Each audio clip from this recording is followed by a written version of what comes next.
On the first night of February 1959, 9 ski hikers died mysteriously in the mountains of what is now Russia. The night of the incident, the group had set up camp on a slope, enjoyed dinner, and prepared for sleep, but something went catastrophically wrong because the group never returned. On February 26, searchers found the hikers' abandoned tent, which had been ripped open from the inside. Surrounding the area were footprints left by the group, some wearing socks, some wearing a single shoe, some barefoot, all of which continued to the edge of a nearby wood. That's where the first 2 bodies were found, shoeless and wearing only underwear. The scene bore marks of death by hypothermia, but as medical examiners inventoried the bodies, as well as the other 7 that were discovered over the months that followed, hypothermia no longer made sense. In fact, the evidence made no sense at all. One body had evidence of a blunt force trauma consistent with a brutal assault.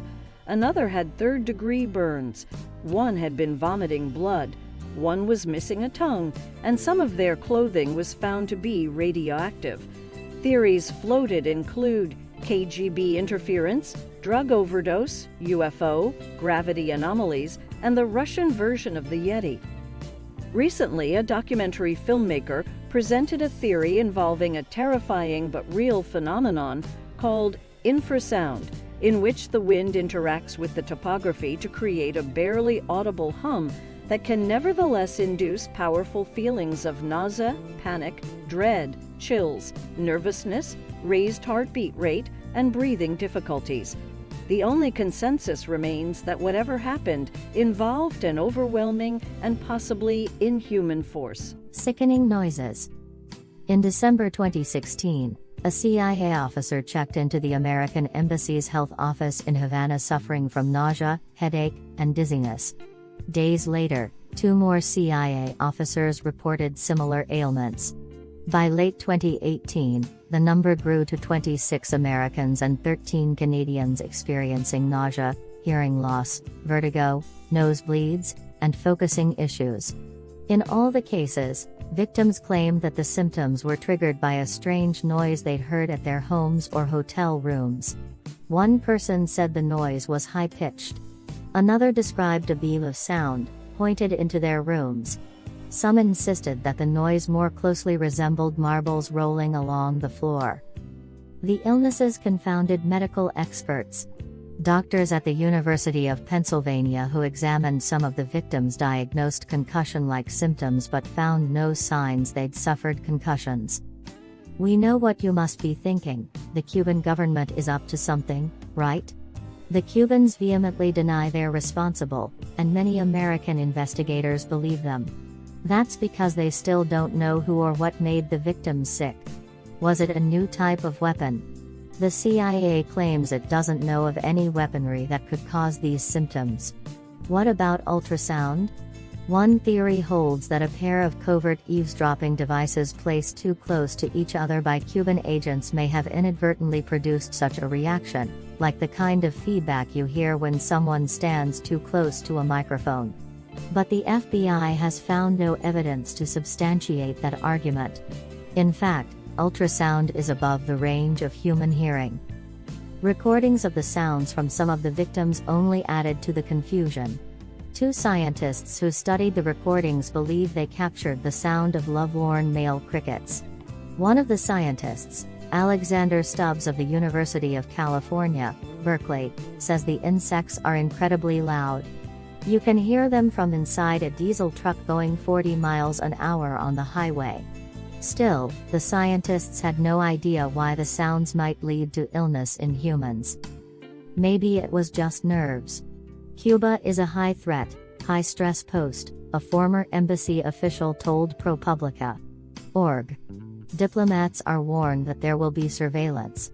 There will be listening devices in your house, probably in your car. For some people, that puts them in a high-stress mentality, in a threat anticipation mode. True, but then how to explain what happened in China?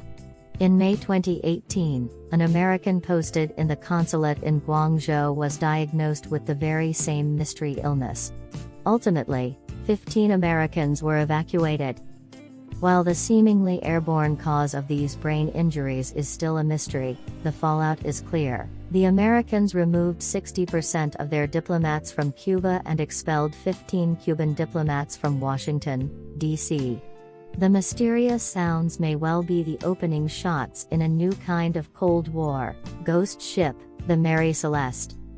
On December 4, 1872, a British-American ship called the Mary Celeste was found empty and adrift in the Atlantic. It was found to be seaworthy and with its cargo fully intact, except for a lifeboat, which it appeared had been boarded in an orderly fashion. But why? We may never know because no one on board was ever heard from again. In November 1872, the Mary Celeste set sail from New York bound for Genoa, Italy. She was manned by Captain Benjamin Briggs and 7 crew members, including Briggs' wife and their 2-year-old daughter.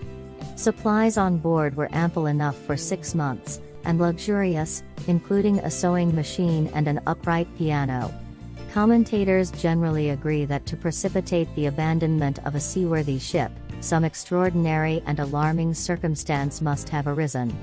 However, the last entry on the ship's daily log reveals nothing unusual, and inside the ship, all appeared to be in order. Theories over the years have included mutiny, pirate attack, and an assault by a giant octopus or sea monster.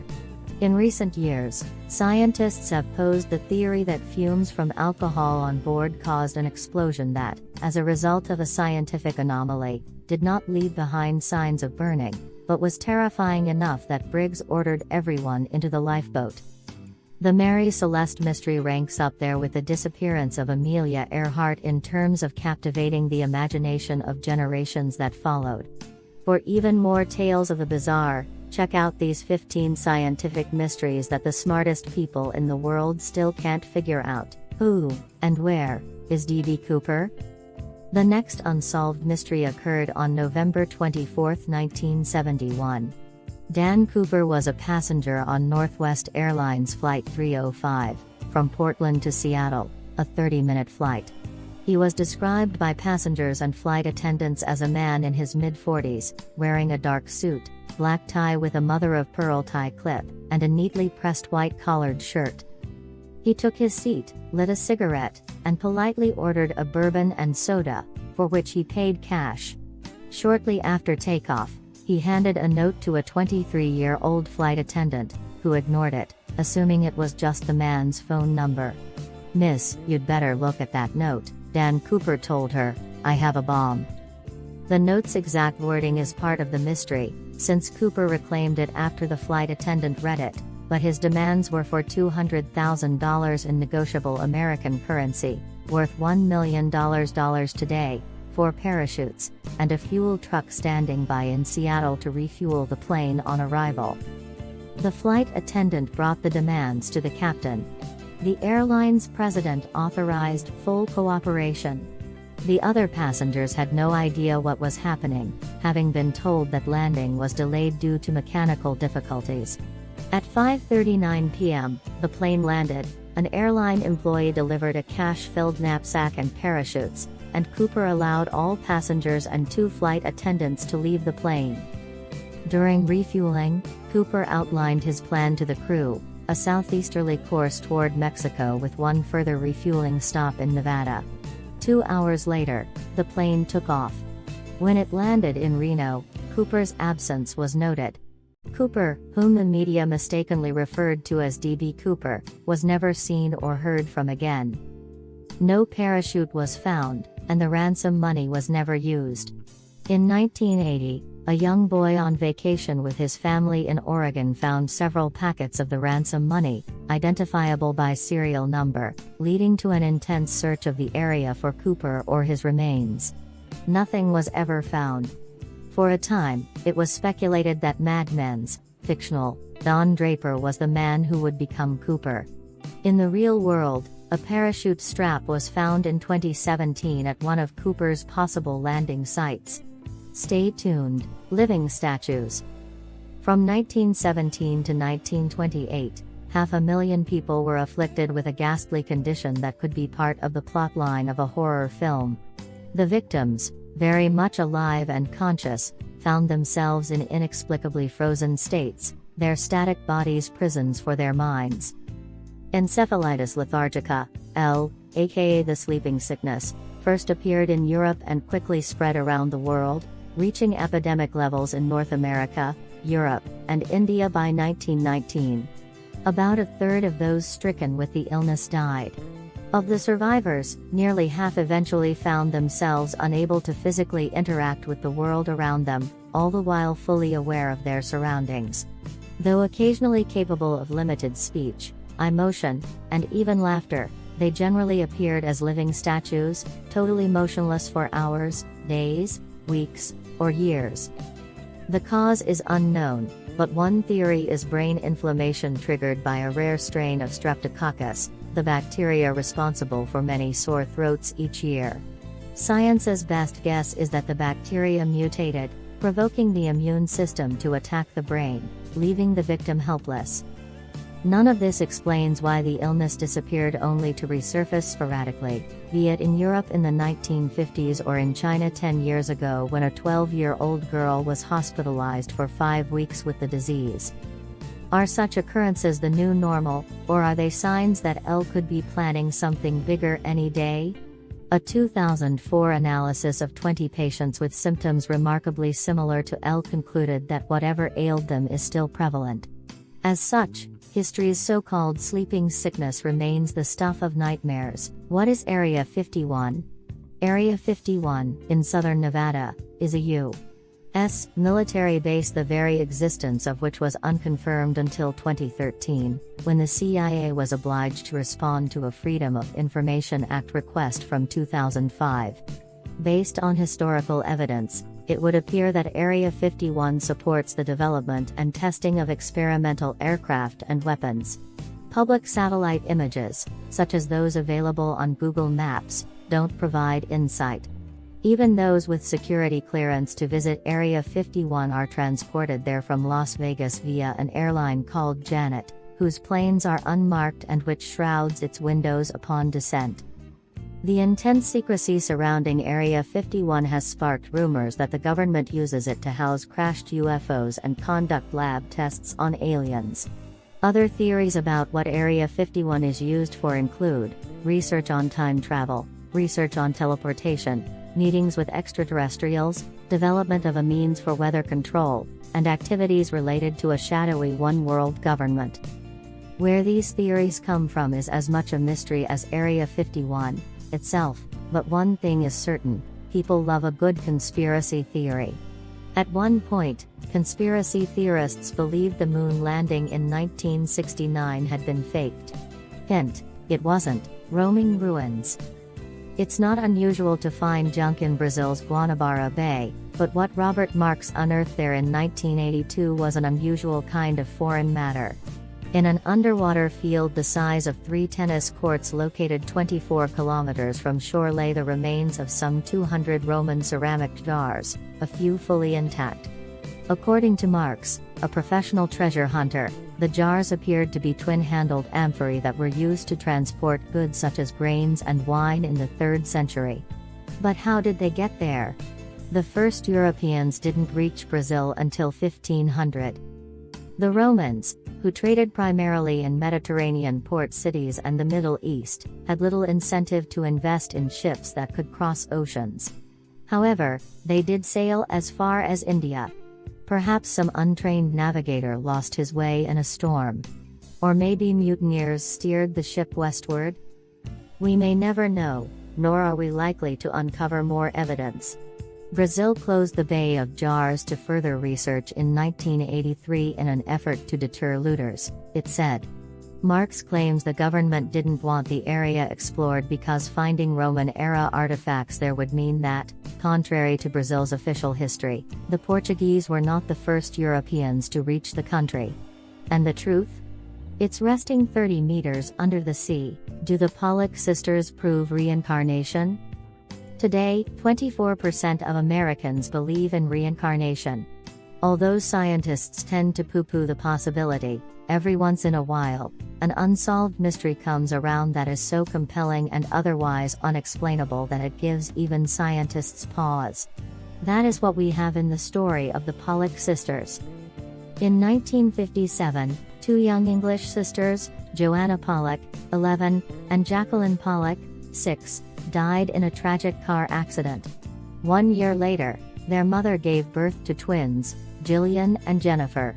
When the twins were old enough to talk, they began identifying and requesting toys that had belonged to their dead sisters, pointing out landmarks only their dead sisters would have known, such as a school they'd attended, and sometimes panicking upon seeing cars idling. "That car is coming to get us," they reportedly shrieked on one occasion.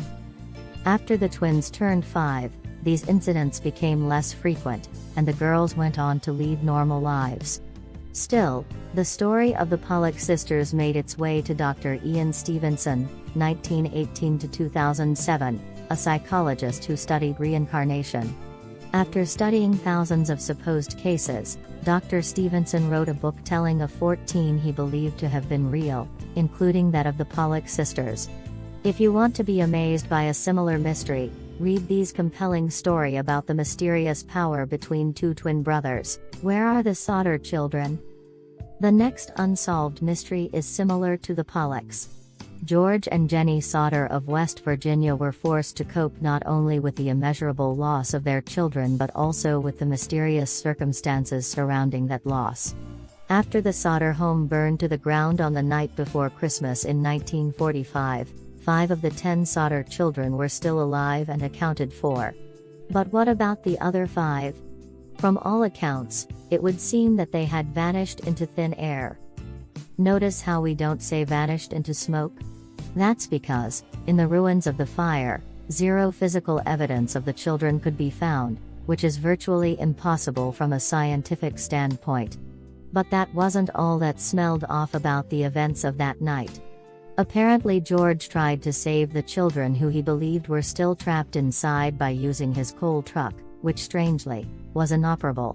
The phone lines to the house were found to have been cut. A woman claimed to have seen all 5 missing children peering from a passing car while the fire was in progress, and a woman at a Charleston hotel who saw the children's photos in a newspaper said she had seen 4 of the 5 a week after the fire. The children were accompanied by 2 women and 2 men, all of the Italian extraction, she said in a statement.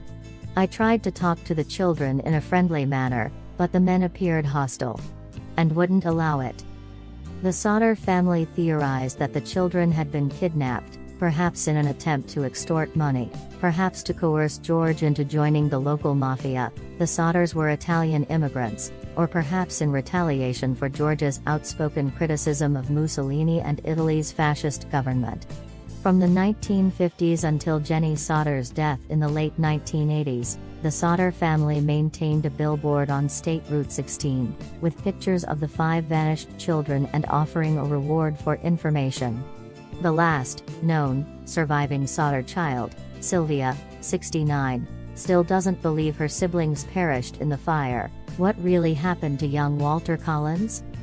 In 2008, Clint Eastwood's film Changeling reawakened interest in one of the most bizarre and tragic crime stories of the 1920s.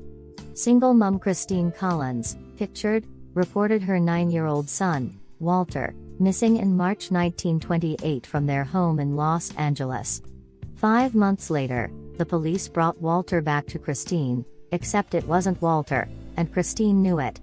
But the LA police dismissed Christine's concerns, going so far as to accuse her of terrible mothering and having her committed to a mental hospital.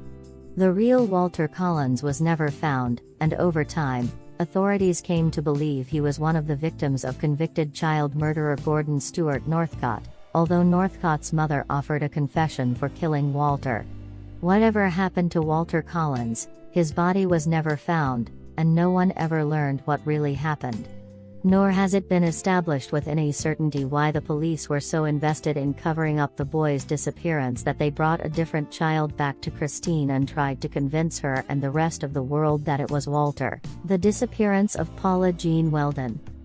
Paula Jean Weldon, 18, was a sophomore at Bennington College on December 1, 1946, the day she told her roommate, Elizabeth Parker, she was going for a long walk but failed to return. A search focused primarily on Vermont's Long Trail, a 435 kilometers trail that cut through Vermont to the Canadian border, where local witnesses reported having seen her. The trial yielded no clues, however, and soon, what the Bennington Banner refers to as tantalizing and unquestionably strange leads began to materialize. These include claims by a Massachusetts waitress that she'd served an agitated young woman matching Paula's description. Upon learning of this particular lead, Paula's father disappeared for 36 hours, supposedly in pursuit of the lead, but it was nevertheless a strange move that led to his becoming a prime suspect in Paula's disappearance. Soon stories began circulating that Paula's home life was not nearly as idyllic as her parents had told the police. Apparently, Paula had not returned home for Thanksgiving the week prior, and she may have been distraught about a disagreement with her father. For his part, Paula's father posited a theory that Paula was distraught about a boy she liked and that perhaps the boy should have been a suspect. Over the next decade, a local Bennington man twice bragged to friends that he knew where Paula's body was buried. He was unable to lead the police to any body, however, let alone Paula's, and with no evidence of a crime, no body, and no forensic clues, the case grew colder, and the theories grew stranger, including those linked to the paranormal.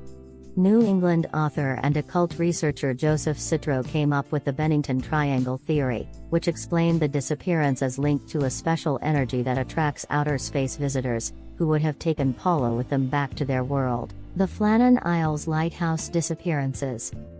In 1900, 3 keepers of the Flannan Isles Lighthouse off the west coast of Scotland disappeared under the strangest of circumstances.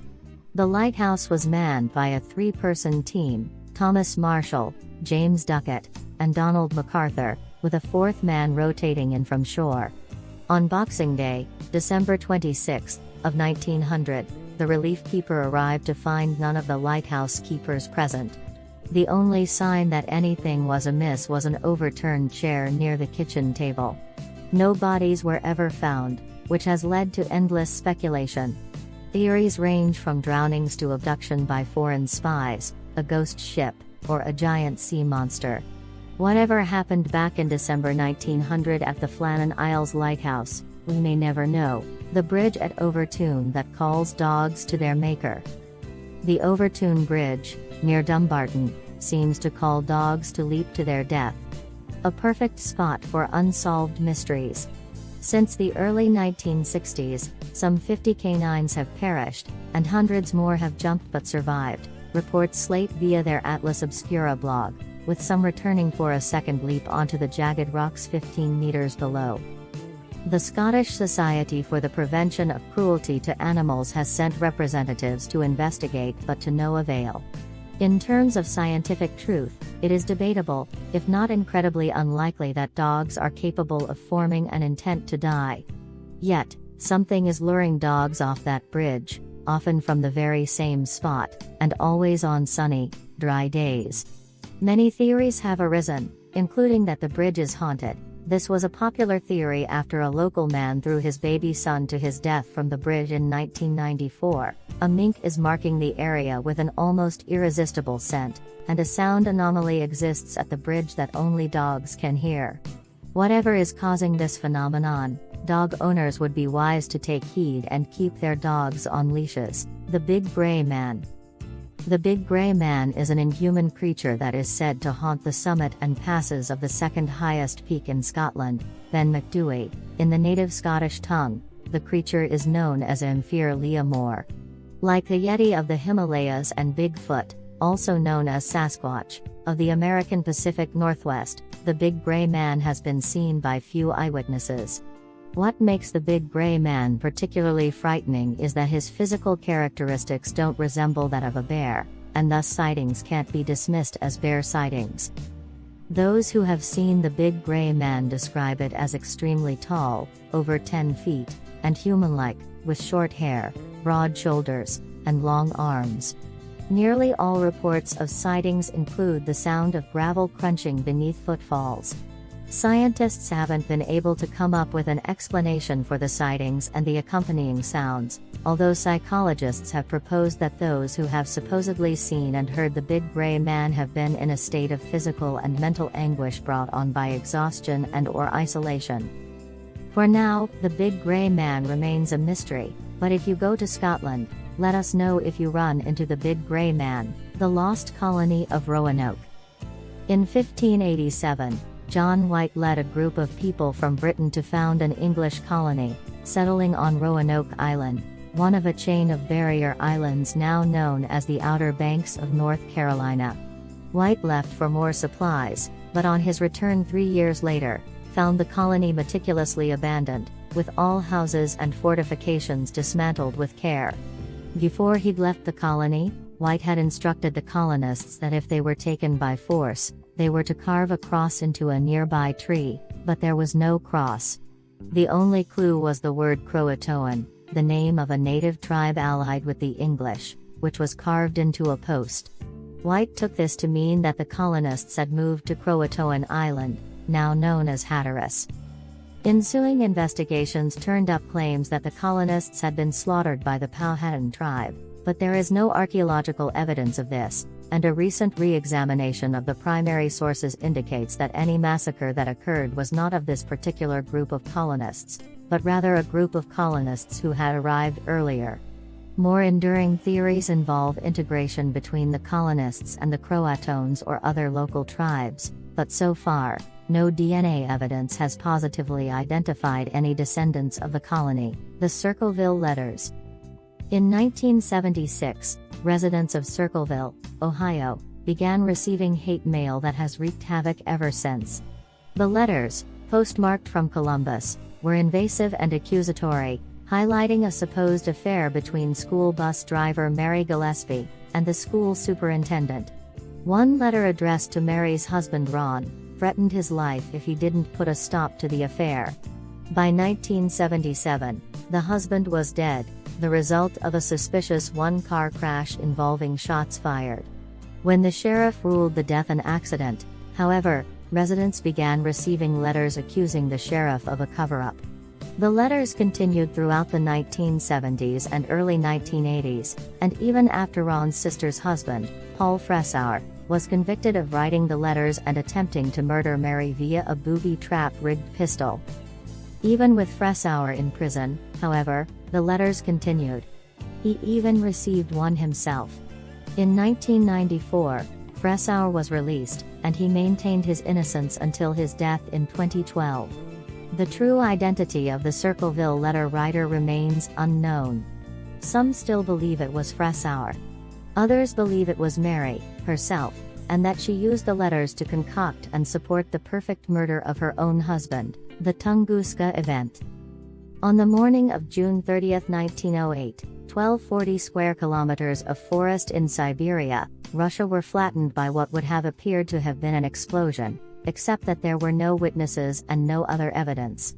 The phenomenon, known as the Tunguska event, has been classified by scientists as the largest impact event, which means a recordable impact between two astronomical objects, such as an asteroid and the Earth, in recorded history. Yet no impact crater has ever been found, which would be an important earmark of an impact event. Thus, scientists can only surmise what may have happened, which may be that an asteroid exploded over the Earth, and the destruction that ensued beneath it in Siberia was the result of aftereffects. The disappearance of Malaysian Airlines Flight 370. The last of this collection of unsolved mysteries took place on March 8, 2014, while flying from Malaysia to China. A Boeing 777 carrying 239 passengers and crew members seems to have vanished into thin air. The multinational search effort, the largest in aviation history, has turned up a mere 20 pieces of aircraft debris. The Prime Minister of Malaysia has declined to comment other than to say that the aircraft disappeared over the Indian Ocean. The lack of closure has engendered multiple theories, many of which are considered conspiracy theories, which, according to Harvard professor Cass Sunstein, are a natural product of horrific and disastrous situations, because such events make people angry, fearful, and looking for a target. Theories include hijacking, capture by the United States, crew suicide. It was reported that the pilot was having marital problems, a fire aboard the aircraft, vertical entry into the sea, a meteor strike, and even alien abduction. Notwithstanding the passage of several years and the expenditure of $160 million scouring thousands of square kilometers of ocean, the disappearance of Malaysian Airlines Flight 370 and the 239 people aboard remains a mystery.